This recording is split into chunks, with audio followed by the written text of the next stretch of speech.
Hi everyone, how you doing? Welcome to this week's training.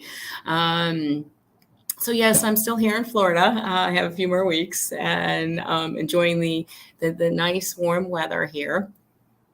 What we are talking about today is how do you know that you're holding on to a grudge? And so let's go ahead and get started and talk about grudges. And because grudges are kind of the after effect if we haven't dealt with a stressor that we've been stewing about for a while, right? We talked about that last week. So grudges, they're feelings of resentment, dark feelings towards someone for doing something that we feel that we were wronged. And when we feel that we're wrong, yes, we're going to stew about it. But then if we don't process that, we're going to end up holding a grudge. And so we need to move on from that, because holding a grudge is you've buried it deep inside. It's very painful to maintain. It's an open wound that is there, and every time that person or that situation is brought up, the pain is brought right back up. And like I said, it's an open wound. It hasn't been healed. There's no scar tissue over it. And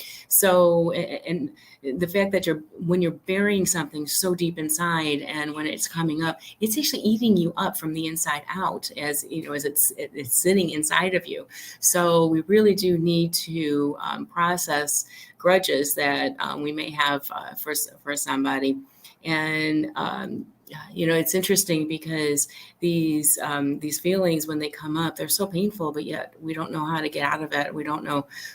Sometimes we don't even want to move forward or move through it. We'll talk about some of the reasons why we might not want to move through it.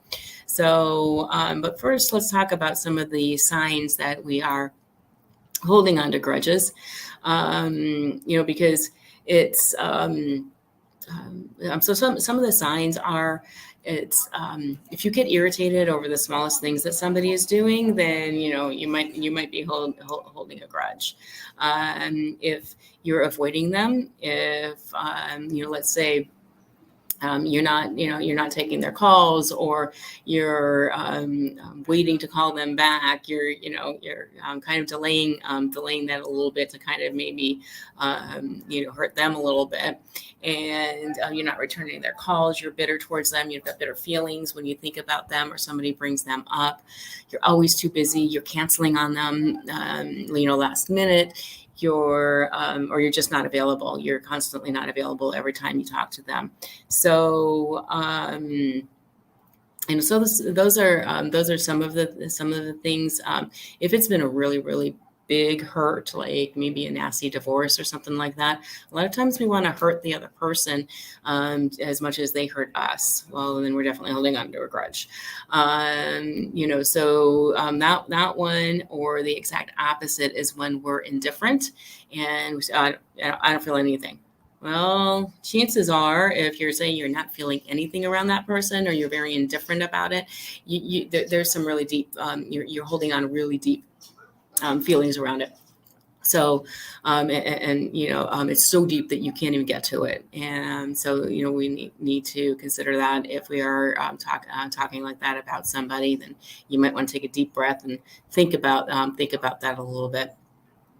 So some of the reasons why we hold on to these grudges is because it is actually gives us an identity, one that I can think of as moral superiority.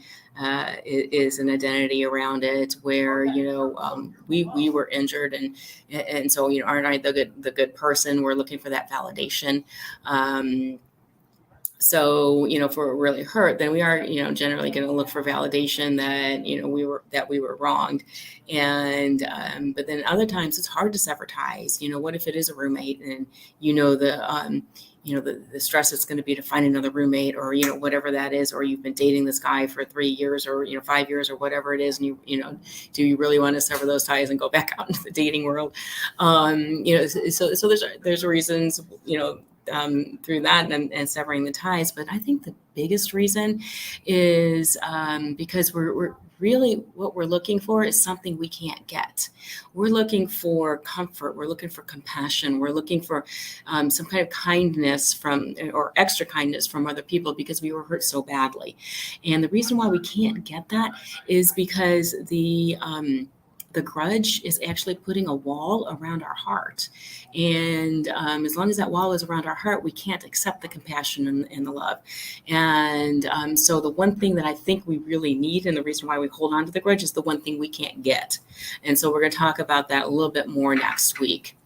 And so there's some things that I want you to keep in mind as you're working through a grudge, or as you are taking that deep breath and going, am I holding a grudge for that person? And should I really, look into this? Because like I said, you don't want that stress sitting deep inside and eating you out, eating you from the inside out. So remember that when you're thinking about this and determining whether you're going to release a grudge, is that you are doing this for you and only for you. You're not doing it for anybody else. The other person may not even know that you're holding a grudge. And so keep that in mind, that it's not for anybody else but you.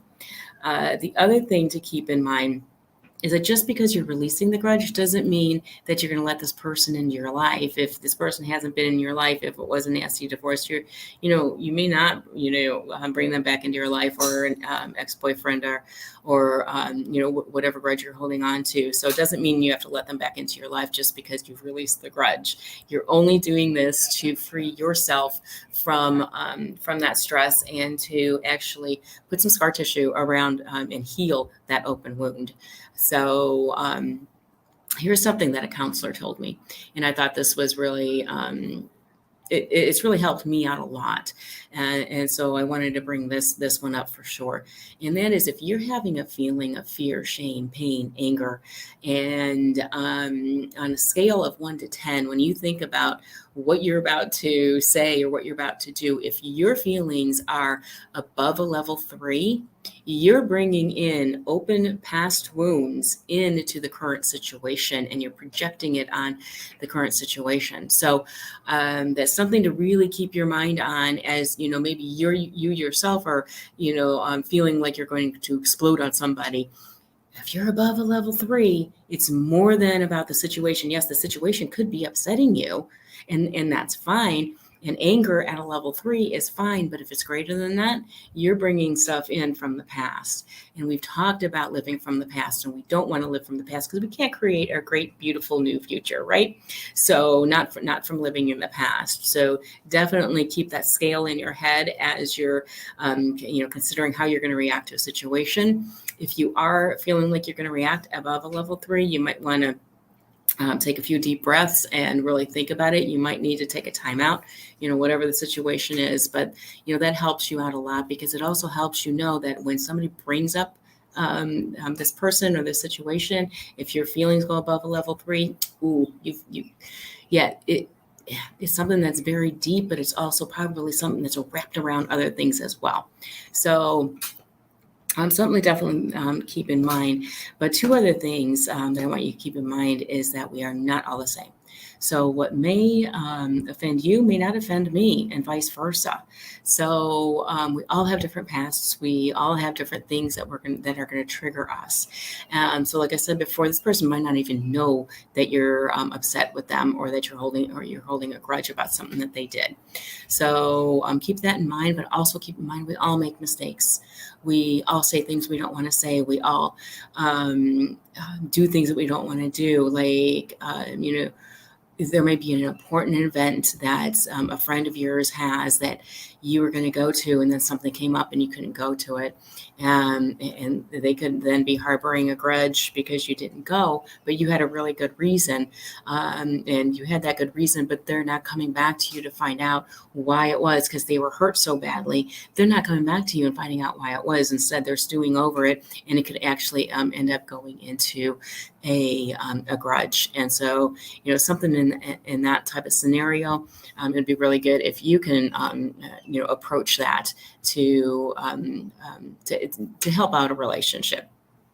So these are some of the reasons that, I'm kind of, or some of the things I kind of like you to think, keep in mind. And then next week, we're going to talk about how, what the steps are to get over a grudge. So if you want to learn more, there is a link that you could click on, and it's for a free call. And we could talk about how some of my techniques, my heart math techniques, mindfulness, meditation, how they can help you to get rid of your stress and your anxiety that you have, especially if you're stewing about things and if they're moving into a more of a grudge. So go ahead and schedule that call, and we will talk to you again